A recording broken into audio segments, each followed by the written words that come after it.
When I saw that, I thought it was going to be a joke, like he was going to laugh about it or whatnot, but he was dead serious. Ryan Tannehill, what do you mean it's not your job to mentor him?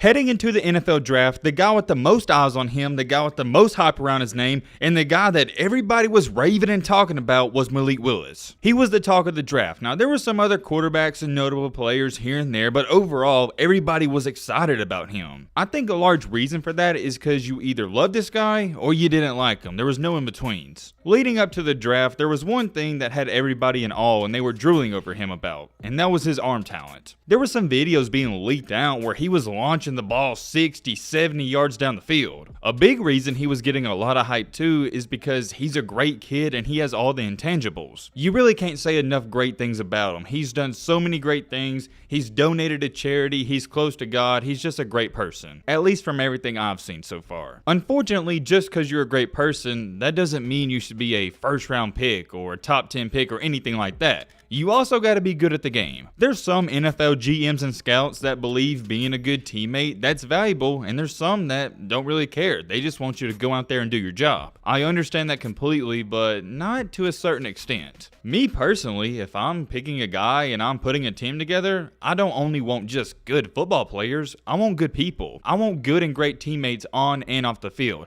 And if you feel differently, that's completely fine. Here's how I look at it. I'd rather have a guy who's really good at football. He may not be the most talented, but he's going to give me everything he's got. Whereas on the other hand, you'll have somebody who's great and he's a one-in-a-generational type of talent, but he has a terrible work ethic. To go along with that, he doesn't hold himself together off the field. And I think a great example of this is Johnny Manziel. Manziel was arguably one of the most talented kids of all time. He was looking like he was going to be a superstar, and he just couldn't hold his act together. That right there, ladies and gentlemen, is exactly what I'm talking about. Give me the guy who may not be as talented, but he's going to outwork everybody. That's the type of player I want on my team. Whoa. Hold on. Do not get me wrong. You still got to be good at the game. I want a good mix of it. I want a mix of a guy who's talented and also a good person, and I think you get my point. Malik Willis, he fits that mold perfectly, at least for the good person part. He's a great guy, not going to cause off the field problems, and he's a good prospect. Not a great one, a good one. Does he have potential? Yes, and he might have the most potential out of any quarterback drafted. But here's my thing and how I evaluate players. For those of you that don't know, whenever they do these high school rankings or they draft these kids out of college, they're not drafting them solely off of their production at that level. For example, you may see a point guard for Montverde Academy in high school basketball who averages 10 points a game and he's the #1 point guard in the country. Meanwhile, there's a guy in Nevada, Colorado, California that's averaging 40 a game, and he'll be ranked the 10th point guard. The reason for that is potential, and speaking of that, I believe Cade Cunningham, who was drafted #1 in the NBA draft, he only averaged something like 10 points per game in high school. It's not only about production. They draft you based off of how good you can eventually become. I understand and agree with that 100%. You want a guy that can be a superstar. However, I also look at it from this standpoint. I don't want to just draft a guy because he has potential. I want to draft a guy who dominated or was at least great in college. I've said it before, I'm going to say it again. Malik Willis, great kid, great everything. But he's not a great quarterback, and matter of fact, he's not even a good quarterback, he's average. I watch a lot of college football, and I just so happen to watch a ton of his games at Liberty. You may be asking, yo Matt, why in the heck are you watching Liberty games? And it was only because I wanted to see how good he was. When I tell you I was severely, and I mean severely underwhelmed, I don't know if that does it justice. It was almost to the point where I'm sitting there watching on my couch going, dang, what is the hype even about? He don't even look that good. He didn't look good at all, and it wasn't just one, 2 or 3 games. It was multiple games and almost throughout the entire season. You got to remember, and I'm going to bring this up, Liberty's playing below average competition. So here's my logical thinking. If you struggle at the college level against competition like that, why in the world would I believe you're going to succeed in the NFL? That's how I look at it. If you can't thrive and just be at least good or great sometimes in college, I don't think you're going to be that good in the NFL. Could he be an NFL superstar and a Hall of Famer? Yeah, anything's possible, but I don't see that happening. I brought it up in a previous video, but I want to bring it up again so you can get a perspective of what I'm talking about. The game that everybody tuned into, they wanted to see, okay, can this man ball out against some real Power 5 teams, was against Ole Miss. In this ball game, he passed for 170 yards with 0 touchdowns and had 3 interceptions with a QBR of 29.6. Liberty did lose that game. No big deal though. They lost one game and he didn't play his best. It happens. I get it. How about this? The week after, where you want to see him respond in a great way, they get blown out 42-14. In this game, Willis didn't even complete 50% of his passes. He had 2 interceptions and 2 touchdowns, a QBR that was worse than last week's, a 19.8. Okay, kind of concerning. 2 back-to-back bad games. Well, how do you respond to it? How do you bounce back in the third week? In that third week, they lose again, so they're on a 3-game losing streak. They lose to Army, who, you know, much respect to Army, but they're not that good. Willis goes 24 for 46, 300 yards, 1 touchdown, 1 interception, and a QBR at 32.7. QBR is based on a scale of 1 to 100, 50 being average. Do the math. He didn't even have a QBR of over 33. He didn't even come close to being average on a 3-game stretch. I know what some of you are saying. Yo, Matt, those are box scores. Don't be one of those guys, and I'm not. I'm just telling you those numbers so you can get a perspective, because I'm going to go out on a limb here and say most of you didn't watch him play. I happened to watch him play, and when he played, I actually think he was worse than what the numbers shown. He missed multiple wide open receivers, and he does have an arm. I'll give him that. He has a great arm, but he's not accurate. I've never understood the hype around a guy on a pro day or getting ready for the draft where he throws a 70 or 80 yard bomb and scouts fall in love with it. It doesn't make sense. Realistically speaking, how many times are you going to throw a 70-yard Hail Mary in the NFL, or just a 70-yard pass period? Maybe 5 to 10 times in your entire career. And like I said, it'd be different if he was insanely accurate. He's not. I never saw the hype in him from day one, and I couldn't believe everyone in the media was lying to all of you and saying he was going to get drafted in the first round. If you watched him play in college and you believed for a second he was getting drafted in the first round, I don't even know what to say to you. Of course, it's easy for me to sit up here and say now, yeah, I saw him falling out of the first round of the draft because it's over. If you watch my video I made on him after the first day of the NFL draft, I predicted he was going to fall. I literally titled that the video. I said word for word, he's going to fall farther in this draft than what people expect. I didn't think the Pittsburgh Steelers picking him at 20, that was insane. I thought it would have been crazy, but I didn't think it was something out of this world. What I thought was borderline insanity was when people started saying the Carolina Panthers were going to pick him at number 6. It wasn't just casual people saying it, it was people making serious mock drafts. Here's what I said in my mind when I read that on TV screens. Why would the Panthers waste a first-round pick on a guy they can get in the 3rd or 4th round? If you're wondering why all of these teams passed up on him, it's because they knew he was going to be available later if they did want him. Long story short, he falls in the draft. That's interesting because, like we already went over, people thought he was going to go high and he fell lower. But what makes all this even more interesting is what's unfolded in the past couple of days. As we all know or should know, the Tennessee Titans, they selected him in the 3rd round. I gotta tell y'all, when I heard and saw that pick, I got intrigued. Do I think the Titans selected him so he could potentially come in and start next year? Not really. I believe the Titans selected him because they're sending a message to Ryan Tannehill and saying,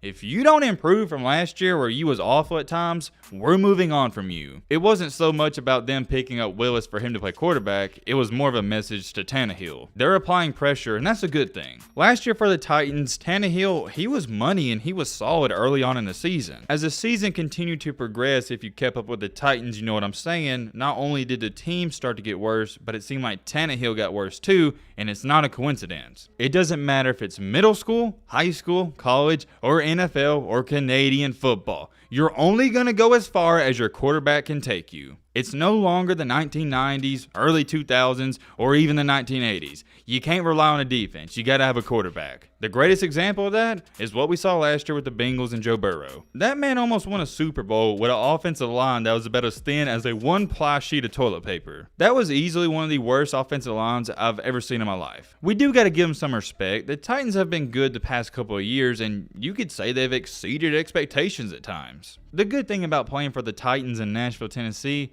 They don't have these huge expectations. As long as you have winning years, you're going to be fine. They're not trying to compete for a Super Bowl every single year like the LA Rams or any other team like that. They have a good fan base, but they don't have a die-hard fan base where they live, breathe, sleep NFL football. With that being said, I think it's fair to say that Tannehill has been good the past couple of years, great at times, showed flashes of greatness, but overall, he's not elite. He's not even a top 12 quarterback in the league. And if you don't have one of those top 12 guys, you're not winning the Super Bowl. Here's where we start to get into the dilemma, though, with the Titans and Tannehill. The organization has finally realized, hey, maybe the weakest link of our team is the quarterback position. Let's take a look at Mr. Tannehill's numbers. Last year, he had 3,700 passing yards, 16th in the league. He had 21 touchdowns, 16th in the league. 14 interceptions, 24th in the league, and a 55.9 QBR, which was 8th. They say numbers never lie. Now, do they tell you the complete story and how every game went? No, not really. They give you a good little summary. You're going to miss bits and pieces here and there.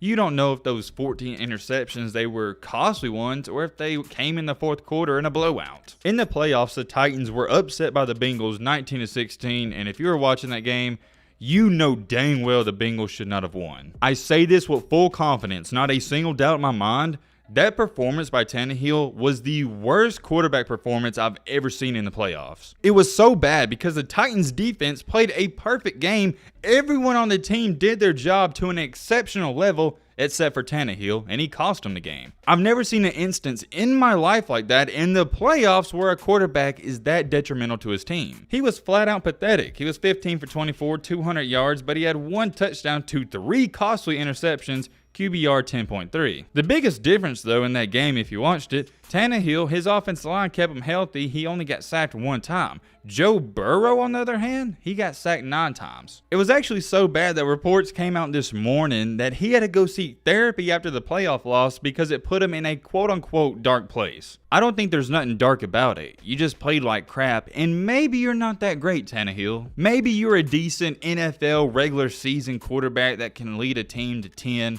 11 wins, but you're nothing more. Anyways, I've said all that to lead up to this. I'm sure most of you saw the interview. It's been all over Twitter where Tannehill was asked about Malik Willis and mentoring him, and he said, I don't think it's my job to mentor him. When I saw that, I thought it was going to be a joke, like he was going to laugh about it or whatnot, but he was dead serious. Ryan Tannehill, what do you mean it's not your job to mentor him? I also can't believe how some people are split on this 50-50. Some people agree with them. Those people that do agree with them, I can guarantee you this, you're not a leader and you're a follower. You've also probably never played sports, and the people that don't play sports will not understand what I'm about to say. Being a leader to your team, being a great teammate, that says a lot about your character. It's great to be super talented, but you also need to help people if you have knowledge. It really rubbed me the wrong way, and I don't think he's in any position to say that considering he's not even that great. Before a bunch of you run to the comments and say, it's not his job to mentor him to steal his job in the future, I'll offer you this. Imagine you're a young kid. You get your dream job, whether it's working at a factory, NFL, anything like that. Imagine you get that job. You're at an all-time high. You're feeling happy, and you can't wait to be around all of your co-workers, teammates, etc. You show up to work on your first day, and you go up to a guy you look up to and respect and ask him for some advice, and he says, hey man, it's not my job to mentor you. That's why it rubs me the wrong way. And if you don't agree with me, it's fine. I just don't understand how you think. There's a difference from being a boss and an a-hole and being a leader. People want to be around leaders because they're going to bring others to the top with them. I see Ryan Tannehill as a guy who's only looking out for himself. Like seriously, my man, are you that concerned that Malik Willis is going to steal your job? You don't even want to mentor him? Come on now. I am glad that some other people are on the same page as me. Here's what Kurt Warner had to say. I will never understand the I'm not here to mentor the next guy mentality. So for all you young quarterbacks that need a mentor, DM me and I'll be that guy. Happy to help in any way I can. That's what I'm talking about. In this life, you want to surround yourself around people like Kurt Warner, not Ryan Tannehill. Here's my rule of thumb, and I've always thought this. There's enough money in this world for everybody, and there's enough room at the top for everybody. I also really like this I stumbled across from RG3. He tweeted out, it's not a Ryan Tannehill's job description to mentor Malik Willis, but as the quarterback of the team, it's your job to lead everybody. Saying you won't help a young player adds unneeded tension to the locker room. Help the next guy and let your play decide who the future is. That's what I'm talking about and why people are missing the point. It's flying over their head. I'm not mad about him saying he doesn't want to help Malik Willis steal his job. I understand that. What I'm mad about is when you're the quarterback, it doesn't matter. You're the leader of the team. Everybody's looking up to you. Whether you like it or not, the quarterback position at any level is the leader of the team. It doesn't matter if it was Malik Willis or a defensive back. You should want to mentor every young guy that's coming to your team. That's what I want people to understand and why the point's flying over everybody's head. Not just Malik Willis, but every guy the Titans get, whether it's in free agency, in the draft, whatever, you need to mentor them. It doesn't matter, he's already stated it. So now what this does, it adds tension to the locker room, just like Robert Griffin said. Instead of Malik Willis being happy, and I'm sure he's still going to be happy, but there is going to be that slight tension in the room. I'm sure it's going to get brought up what he said. They may work it out and be fine, but it's not a good look. Just for a second, try to put yourself in Malik Willis' shoes. Imagine you get drafted and the team you're going to, some guy on the team says that. He says he doesn't want to mentor you. It's kind of like a big F you moment. I don't care that you're joining our team. This is my team. You're going to have to steal the job from me. If you weren't rooting for Malik Willis before, and I want to make this clear, although I don't think he's going to be a great NFL quarterback, I'm hoping he is. But now with Tannehill saying that stupid statement, I'm rooting for him 10 times more. I can't just not believe he said that. I can't believe he thinks that way. Even if he didn't say that, and that's his mentality, and I'm talking about Tannehill's, the fact that you even said that to the public is ridiculous. There's one thing for sure. The quarterback position in Tennessee next year is going to be fascinating. Well, let me know your thoughts down below. But tell what up,